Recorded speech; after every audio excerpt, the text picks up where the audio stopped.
ಪಟಾಕಿಯನ್ನು ಹಾರಿಸಿ ಹಾಗೂ ನಮ್ಮ ಗ್ರಾಮದ ಹಾರಿಸಿ ನಮ್ಮ ಗ್ರಾಮಕ್ಕೆ ಬಾಣಕ್ಕೆ ನಮ್ಮ ಯುವಕರ ಸಂಘದಿಂದ ಈ ವಿಷಯವನ್ನು ಕುರಿತಾಗಿ ಮಾನ್ಯ ಮಾಜಿ ಅಧ್ಯಕ್ಷರು ಹಾಗೂ ಗ್ಯಾರಂಟಿ ಯೋಜನೆಯ ಸದಸ್ಯರು ಇದನ್ನು ಮಾತಾಡಬೇಕಾಗಿ ಅವರಲ್ಲಿ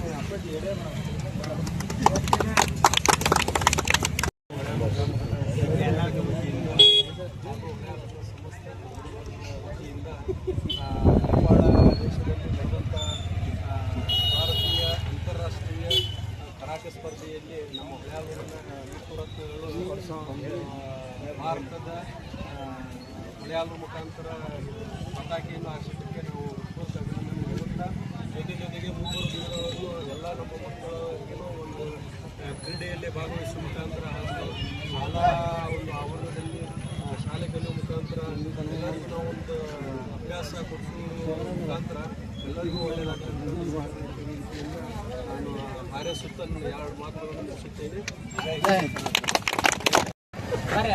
ನಮ್ಮೂರಿನ ರತ್ನಗಳು ಅಂತಾರಾಷ್ಟ್ರೀಯ ಮಟ್ಟದಲ್ಲಿ ದೇಶದಲ್ಲಿ ಕ್ರೀಡೆಯಲ್ಲಿ ಕರಾಟೆಯಲ್ಲಿ ಒಂದು ಚಾಂಪಿಯನ್ಶಿಪ್ ಅನ್ನು ಪಡೆದುಕೊಂಡು ಭಾರತ ದೇಶದ ಕರ್ನಾಟಕ ರಾಜ್ಯದ ಒಂದು ಅಮಲೆಯಲ್ಲಿರ್ತಕ್ಕಂಥ ಒಂದು ಪುಟ್ಟ ಗ್ರಾಮದ ಹೆಸರನ್ನು ಒಂದು ವಿಜಯ ಪತಾಕಿಯನ್ನು ನೇಪಾಳ ದೇಶದಲ್ಲಿ ಆರಿಸಿ ಬಂದದಕ್ಕಾಗಿ ಅವರಿಗೆ ಮತ್ತು ಅವರ ಪಾಲಕರಿಗೆ ನಾನು ಮಲಯಾಳದ ಸಮಸ್ತ ನಾಗರಿಕರ ವತಿಯಿಂದ ತುಂಬೂರು ಹೃದಯದ ಧನ್ಯವಾದಗಳನ್ನು ಅರ್ಪಿಸುತ್ತೇನೆ.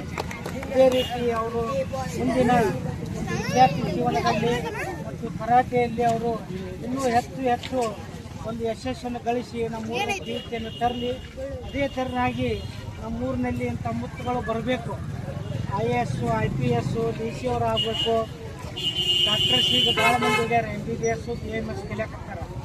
ನಮ್ಮಲ್ಲಿ ಕೊರತೆ ಇರಬೇಕಂದ್ರೆ ನಮ್ಮ ಗ್ರಾಮಕ್ಕೆ IAS IPS ದೊಡ್ಡ ಒಂದು ಅಧಿಕಾರಿಗಳ ಸ್ಥಾನದಲ್ಲಿ ಹುಡುಗರು ಈಗಿನ ಯುವ ಪೀಳಿಗೆಗಳ ಮೊಬೈಲಿಗೆ ಬಲಿಯಾಗದೆ, ಇನ್ಸ್ಟಾಗ್ರಾಮು ಫೇಸ್ಬುಕ್ ಒಟ್ಟು ಮೊಬೈಲ್ ಪೀಳಿಗೆ ಬಲಿಯಾಗದೆ ವಿದ್ಯಾಭ್ಯಾಸದ ಕಡೆ ಮತ್ತು ಪಾಲಕರು ಹೇಳಿದ ಹಾಗೆ ಕೇಳಿಕೊಂಡು ಹೋದ್ರಪ್ಪ ಅಂದ್ರೆ ಆ ಉದಾಹರಣೆ 2 ಮುತ್ತುಗಳು ರತ್ನಗಳು 2 ಅವ್ರ ಪಾಲಕರ ಮಾತು ಕೇಳಿ ಮೊಬೈಲನ್ನು ಭಾಳ ಯೂಸ್ ಮಾಡಲಾರ್ದನ ಅವ್ರಿಗೆ ಅದೇ ರೀತಿಯಾಗಿ ಇಬ್ಬರು ಪಾಲಕರು ಬಾಬು ಕಲೆಗಾರ ಇರ್ಬೋದು, ನಮ್ಮ ಮಡಗುಳಿ ಸರ್ ಇರ್ಬೋದು, ಭಾಳ ಒಂದು ಪ್ರೋತ್ಸಾಹ ಕೊಟ್ಟಲ್ಲಿ ಅವ್ರಿಗೆ ಮುಂದುವರೆಯೋಕೆ ಒಂದು ಸಾಧ್ಯ ಆಗೈತಿ.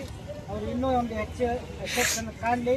ನಮ್ಮೂರಿನ ಕೀರ್ತಿ ಪತಾಕಿಯನ್ನು ಅವರು ದೇಶದ ಉದ್ದಗಲಕ್ಕೂ ಆರಿಸಲಿ ಅಂತ ಹೇಳಿ ನನಗೆ ಇಲ್ಲಿ 2 ಮಾತಾಡೋಕ್ಕೆ ಅವಕಾಶ ಕೊಡ್ತಾ ತಮ್ಮೆಲ್ಲರಿಗೂ ಧನ್ಯವಾದ ಹೇಳಿ ನಾನು ಮಾತು ಮುಗಿಸ್ತೇನೆ. ಜೈ ಹಿಂದ್.